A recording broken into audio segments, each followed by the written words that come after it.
Осы сабақта өтетін тақырыбымыз қарым-қатынастағы 7 этап.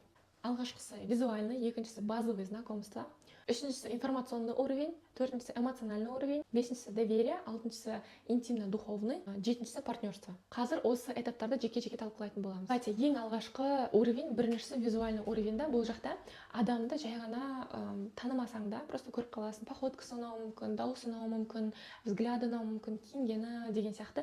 Әйтеуір бір адамның определенный бір қылықтары, өзінің бойындағы бар болмысын сізді қызықтыру мүмкін. Бұл визуальный уровень деп аталады. То есть сіз адамды уже примерно сізге ол адам келе ма, потенциально келмей ма деген сияқты уже мимен шешіп қоясыз. Екіншісі базовый знакомство деген.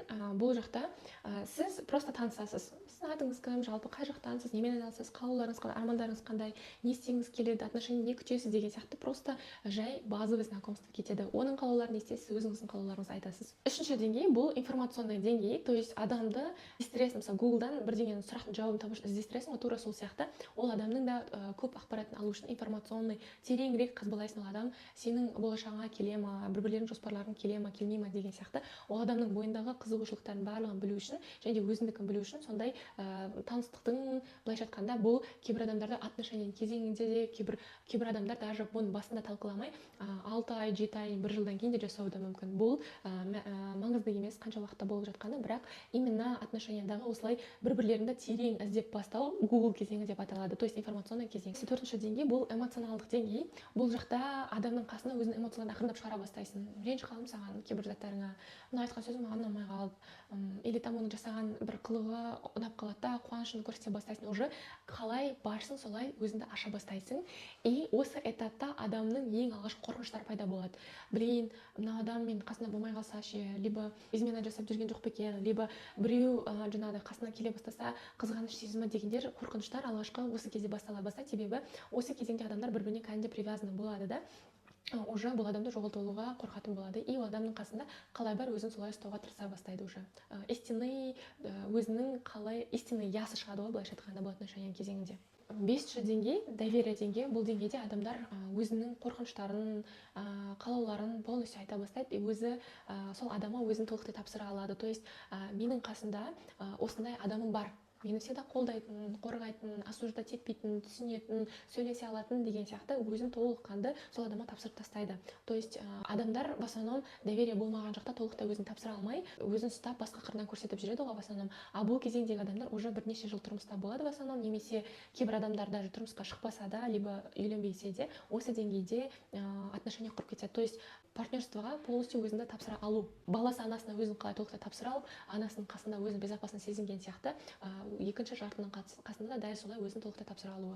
Алтыншы деңгей бұл интимно-духовный деңгей. Интимный деңгейге тек қана төсек жағын ғана ойлап қалмаңыздар. Бұл жақта толыққанды адамға сене алу, бұл үнсіздікте бір-біріңді түсіне алу, полностью андай қалай барсың солай просто так ғана үнсіздікпен, ыңмен бір-бірлеріңді түсіне алатындай дәрежеде. Мысалға сен бірдеңе таңдау жасайын деп жатырсың и біліп тұрсың ол таңдауың сенің жартыңа жағымпай қалуы мүмкін, ұнатпай қалуы мүмкін, и сен оның көңілін де ойлайсың. Болмаса таңдау жасайын деп жатыр, бірақ білмей тұрсың да, дұрыс па, бұрыс па деген сияқты. И сен четко білесің, то что сенің жартың оны четко қолдап береді, сен арқаңда тұрып береді, сенің сондай бір опораң бар деген сияқты момент кезеңі деп айтылады. Бұл сол үшін сенің бүкіл қорқыныштарың болса да, қандай таңдауың болса да, қандай қалауың болса да, мен сенің қасындамын, қорықпа дейтіндей состояние, эмоционалдық сондай душевный состояниесі бұл осы кезеңде болады. Бұл кезеңде және де адамдар бір-бірімен гармонияда, тыныштықта, жақсы көрген, бір-біріне доверие, полный тотальный доверие состояниесінде жүреді.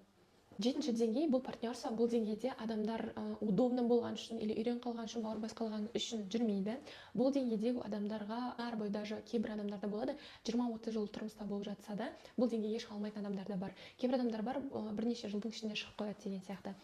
Неге? Себебі бұл деңгейдегі адамдар уже бірге қиыншылықтарды өткен, бір-бірінің слабостін біледі, бір-біріне ұнамайтын жерлердің барлығын біледі, бір-бірін уже полностью толыққанды сезген, білген, түсінген и андай да бірге цельдары болады, арман мақсаттары болады, бірге қадам жасай алады. Мысалға баланы осындай оқуға береміз, иә, бірге береміз, либо осындай жерге бірге барамыз, осындай дамимыз деген сияқты, осындай бизнес жасаймыз деген сияқты бірге жасайтын пландары, армандары, мақсаттары болады. И сол этапқа шығу, осы этапқа шыққан адамдар болды, уже қандай нәрсе болып жатса да, өмірлерінде қандай сынақ болып жатса да, бұл адамдар ажырасуды ойламайды. Просто бұлар отырып, кездесіп, отырып, келісіп, бұның шешімін іздеп, и дальше бірге арман мақсат құрып, содан қалай шығу керек, дальше қалай пландар құру керек деген сияқты отношения жасайды. Өкінішке орай, бірақ кейбір адамдар қанша жыл үйленген болса да, бұл деңгейге шыға алмағаннан кейін бірдеңе болып жатса, мені түсінбейді, ажырасқым келеді деген состояние түсіп кете береді. Сол үшін адам осы деңгейге шыға алуы өте маңызды. Қараңыздар, қарым-қатынас адамның өміріндегі басты құнды ресурстар, себебі өмірлік сфераларымыздың барлығы қарым-қатынастан тұрады. То есть адам қарым-қатынассыз өмір сүре алмайды бұл өмірде. Қарым-қатынас ол тек қана жаңағыдай жеке отношенияда ғана емес, коллега, басқа адамдармен деген сияқты сізге ақша келуі де қарым-қатынасқа тікелей байланысты. Себебі сіз құралатын отношенияда қалай относить етесіз, то есть отношения деген сөздің өзі относить деген сөзден шығады ғой. Сол үшін сіз адамдармен қарым-қатынас қандай болса, сізге де ақша да солай келе бастайды, денсаулығыңыз да солай дұрыстала бастайды. То есть бүкіл өмірлеріңізбен тікелей байланысты. Сол үшін бұл деңгейді ысырып қоюға және де ұмытып қоюға, либо мән бермей қоя салуға болмайтын нәрсе. Бұл тікелей сіздің өмірлік бүкіл сфераңызға әсер ететін сфера болғандықтан, сол үшін осы сфераны ең маңызды сферам, және де осымен мен жұмыс жасауым керек, дамуым керек, реттеуім керек деп қарасаңыздар екен. Егер сен қарым-қатынаста өзіңнің орныңды білгің келсе, ренішсіз, шынайы, ашық түрде сөйлесе білгің келсе, өзіңе лайықты, өзің қалаған, жүрек тыныштығында жүретін сау граница, шекара орната білгің келсе, онда менің курсым дәл сен үшін. Ол жерде біз жақындықты қалай құру керек, 7-ші деңгейге шейін қалай шығу керек, қарым-қатынасты келесі деңгейге шығара отыра, сыйластықты да, махаббатты да қалай арта білу керек, қалай тыныштықта, полный доверие халінде қалай өмір сүру керек екендігін толықтай үйренеміз. Және де осы отношения арқылы қалай мен басқа өмірлік сфераларымды реттестіре аламын, табысым, денсаулығым, жұмысым деген сияқты барлық сфералар қалай бұған тікелей байланысты деген тақырыптардың барлығын курста талқылайтын боламыз. Осы тақырыптар саған қызықты болып жатса, мені қайдан табу керек екенін білесің. Ал дәл қазіргі берілген білім сенің өміріңе қайырлы берекелі болсын.